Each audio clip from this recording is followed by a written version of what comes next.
தேவைக்காக ஒரு தேவியை, ஒரு மகாசக்தியை, ஒரு அற்புதம் தெரிந்த ஒரு மகானை உள்ளே அழைத்து பூஜித்து தேனும் அமுதும் கொடுத்து விட்டு உன்னுடைய பிரச்சனையை தீர்த்து விட்டு யாரோ ஒரு மடையனும் மடச்சியும் சொல்கின்றார்கள். அதற்காக எடுத்துக்கொண்டு போய் நம்ம வீசிட்டு வந்துருவோம் அப்படின்னா பெருப்பாடு நீ கழுத்தையே அறுத்து வாமான்னு கூப்பிட்டாலும் வரமாட்டா. நீ உள்ள எவ்வளவு மரியாதையா கூட்டிட்டு போற, இறக்குற வரைக்கும் அதே மரியாதை கொடுத்து உன் பிள்ளைக்கு அந்த மரியாதை கொடுக்க சொல்லி கற்றுக்கொள்.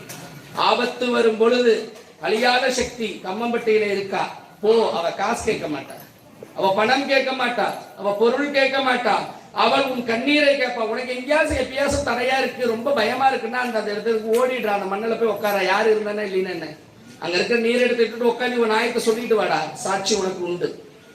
அவள் சர்வத்துக்கும் ஆள்பவள். இறைவனே அதுதான், எல்லா இறைவனும் அதுதான். இறைவன் சாதாரணம் கிடையாது. சும்மா பெருமாள் வீட்டுல வச்சிருக்குமே.